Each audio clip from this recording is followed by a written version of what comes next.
ফারাক্কা দিবস আমাদের স্বাধীনতা এই জাতির উন্নয়ন ভূমিকার প্রশ্নে অত্যন্ত গুরুত্বপূর্ণ এই জন্য এই দেশের আরেকজন মহান নেতা এই ভূখণ্ডের মানুষের স্বাধীনতার জন্য তাদের কল্যাণের জন্য মুক্তির জন্য দীর্ঘ সংগ্রাম করেছেন। ব্রিটিশ সাম্রাজ্যের বিরুদ্ধে করেছেন, পাকিস্তানের বিরুদ্ধে করেছেন এবং বাংলাদেশের সমস্ত অন্যায় অবিচারের প্রতিবাদ করেছেন। সেই কথা বলেন না। এই দিন তার যে স্বভাবজাত যে অন্যায়ের বিরুদ্ধে প্রতিবাদ করা, দেশকে রক্ষা করা, এই দেশের মানুষের স্বাধীনতা রক্ষা করা, সেই প্রশ্নে জনগণকে সংগঠিত করে তিনি ফারাক্কা মার্চ করেছিলেন।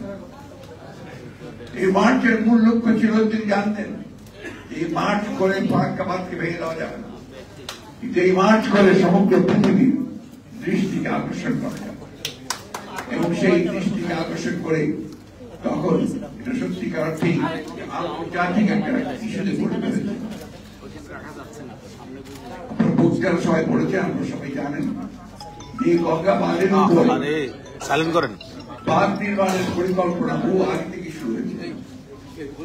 সেই চিন্তা ছিল, পরিকল্পনা ছিল এবং ভারত সেই পরিকল্পনাকে বাস্তবায়িত করার জন্য পাকিস্তানের এই কাজটি শুরু করেছিল।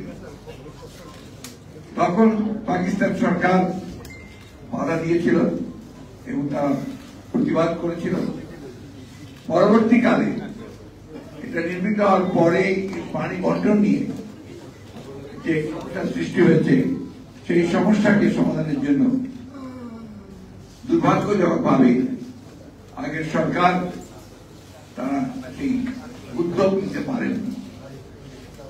এটা খুব স্বাভাবিক ছিল, এই জন্যে আগের সরকার নিজেদেরকে মনে করতেন যে তারা ভারতের কাছে অনেকখানি ঋণী এবং তারা তাদের কাছে সেই অনুগ্রহ আশা করত। পরিবর্তন হওয়ার পরে মৌলানা আব্দুল হামিদ খান সামরানী যখন এই বিষয় নিয়ে তিনি আন্দোলন শুরু করলেন, মার্চ করলেন, তখন তৎকালীন সরকার জনগণের সরকার তার যে জনগণের প্রতি ভালোবাসা, যে ভালোবাসার কারণে তিনি তার যে নিজস্ব যে দায়বদ্ধতা, যেখান থেকে তিনি 1971 সালেও স্বাধীনতা যুদ্ধ ঘোষণা করেছিলেন, সেই কারণেই তিনি আবার এই গঙ্গার পানি বন্টনের ব্যাপারে তিনি উদ্যোগ গ্রহণ করেছিলেন তার সরকার। সেই সরকার উদ্যোগ গ্রহণ করার পরেই তখন সেটা জানেন একদিকে অনাবাসনের এই ফারাক্কা মার্চ তাকে সাহায্য করেছিল এটাকে আন্তর্জাতিক পর্যায়ে পরিণত করার জন্য, এবং সেটা তৎকালীন যে ইসলামিক পররাষ্ট্রমন্ত্রী সম্মেলন হয়েছিল ইসলামিক রাষ্ট্রগুলো, সেখানেও এটা উত্থাপিত হয়েছিল এবং সেখানে বলা হয়েছিল পানি ন্যায্য ঈর্ষা বাংলাদেশকে দেওয়ার জন্য। এবং জিয়াউর রহমান সাহেব তখন সেটাকে জাতিসংঘেও উত্থাপন করেছিলেন ন্যায্য পানির ঈর্ষার জন্য। বন্ধুগণ, এই বিষয়টা আমাদের নতুন নয়। আমরা বরাবরই লক্ষ্য করেছি যে বাংলাদেশের জন্ম হওয়ার পর থেকেই আমাদের প্রতিবেশী, যার কাছে আমরা স্বাধীনতার তাদের ভূমিকার জন্য আমরা অবশ্যই আমাদের ধন্যবাদ এবং কৃতজ্ঞতা প্রকাশ করেছি সমস্ত। তারপরে আমরা যে লক্ষ্য করেছি তারা সবসময় বাংলাদেশকে একটা নিয়ন্ত্রণের মধ্যে রাখার জন্য তারা সবসময় তাদের সকল কর্মকাণ্ডকে পরিচালনা করেছে। এবং শুধু ফারাক্কা বাঁধ নয়, গঙ্গার পানি নয়, বাংলাদেশে 154টি অভিন্ন নদী, সেই নদীগুলোর পানি বন্টনের ক্ষেত্রে তারা সব সময় গরিবেশি করেছে এবং তারা এই সমস্যার সমাধান করছে না। তিস্তা নদীর পানি আপনারা সবাই জানেন যে দীর্ঘকাল ধরে তিস্তা নদীর পানি বন্টন নিয়ে এই চুক্তি করছি, এই হয়ে যাবে, এখন এখন ভালো অবস্থা আছে, এই করে করে কিন্তু এই সরকার চালিয়েছে।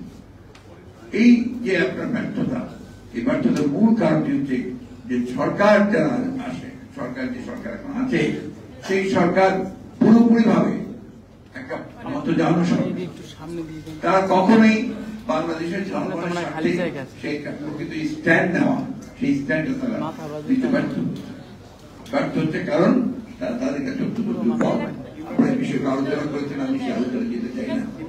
আমি যে কথাটা বলতে চাই সেটা মূল কথাটা হচ্ছে যে বাংলাদেশের মানুষ কিন্তু অধিকার আদায়ের জন্য তার নিজেকে নিজের পায়ে দাঁড়াতে হবে। আমরা আমাদের গণতান্ত্রিক অধিকারকে হারিয়ে ফেলছি। গণতান্ত্রিক অধিকার পাওয়ার জন্য আমরা সংগ্রাম করছি, লড়াই করছি। আমরা সকল রাজনৈতিক দলগুলো, এখন প্রায় বহু রাজনৈতিক দল আমরা একসাথে এই সংগ্রাম করছি আমাদের গণতান্ত্রিক অধিকার ফিরে পাওয়ার জন্য। এই জন্য আমাদের অনেকে প্রাণ দিয়েছেন, আমাদের অনেক নির্যাতন সহ্য করতে হচ্ছে।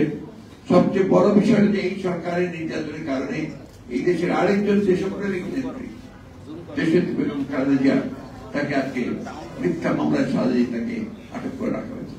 আমাদের নেতা তারেক রহমান সাহেবকে তাকে মিথ্যা মামলায় নির্বাসিত করে তাকে বিদেশে নির্বাসিত করে রাখা হয়েছে। ৬০ লক্ষ মানুষের বিরুদ্ধে আজকে মিথ্যা মামলা দেওয়া হয়েছে। এই কয়েকদিন আগে ৭ই জানুয়ারি নির্বাচনের পূর্বে মাত্র ৩ দিনে ২৭,০০০ নেতা কর্মীকে গ্রেপ্তার করা হয়েছে এবং আজকে এখনো সেই নির্যাতন চলছে। আমাদের নেতা কর্মীদেরকে গণতন্ত্র আন্দোলন করছেন, নেতা কর্মীদেরকে সাজা দিয়ে তাদেরকে কারাগারে পাঠানো হচ্ছে।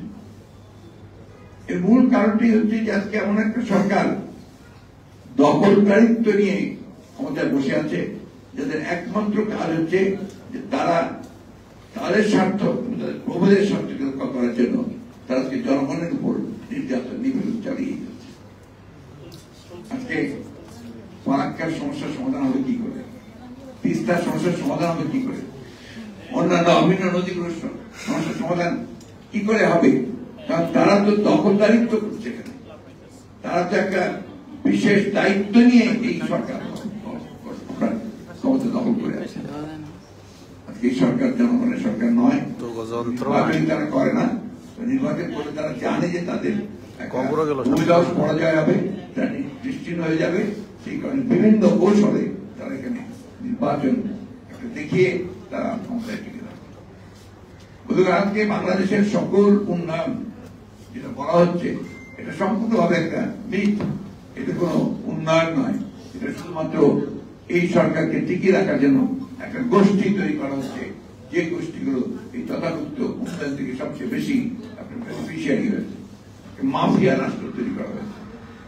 আপনি চারদিকে তাকিয়ে দেখবেন আজকে এখনকার যে সরকারের যে মদতপুষ্ট যে সমস্ত ব্যবসায়ী, যে সমস্ত ব্যক্তিরা আছেন, তারা সবাই এই তথাকথিত সরকারের যে আপনার গুণকীর্তন গায়। তাদের একটা মাত্র উদ্দেশ্য, এই সরকার টিকে থাকলে তারা তাদের লুণ্ঠন, তারা তাদের যে আপনার বিদেশে টাকা পাচার করে সম্পদ তৈরি করা, তারা সেইগুলো তারা করতে পারবে। আজকে ফারাক্কা দিবস আমাদেরকে ওই কথাই মনে করিয়ে দেয়, জনগণের শক্তির কাছে বড় শক্তি আর কিছু নেই। এবং মৌলানা আব্দুল হামিদ খান ফরসানী, তিনি সেই জনগণের মানুষ। তিনি সবসময় জনগণের কথা নিয়ে বলেছেন, জনগণের সংগ্রাম করেছেন, কোনদিন ক্ষমতার আশেপাশেও যাননি। জনগণের স্বাস্থ্য রক্ষার জন্য সবসময় লড়াই করেছেন।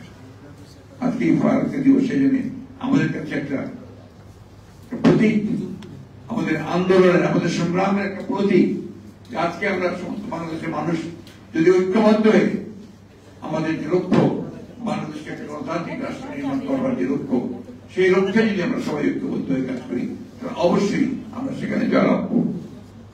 অন্য কোন শক্তি আমাদেরকে প্রতিহত করতে সক্ষম হবে না। আমি আবার আজকে যারা বক্তব্য রেখেছেন তাদেরকে আন্তরিক ধন্যবাদ এবং কৃতজ্ঞতা জানাচ্ছি যে তারা মূল বিষয়গুলো অত্যন্ত বিশদভাবে তুলে ধরেছেন। টেকনিক্যাল সাইড, পলিটিক্যাল সাইড সবাই বলছেন। আমি শুধু সংক্ষেপে বলতে চাই যে আমাদের সামনে কোন বিকল্প পথ নেই।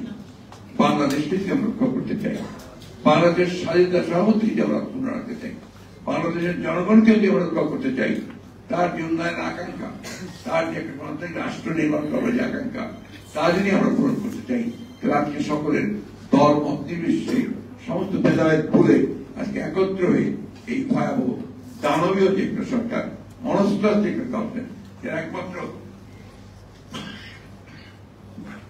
কাজ হচ্ছে তাদের নিজেদের বৃত্ত তৈরি করা আর অন্য দেশের যে প্রভুত্ব সেটাকে মেনে নিয়ে তাদের যে স্বার্থ সেই স্বার্থের কথা।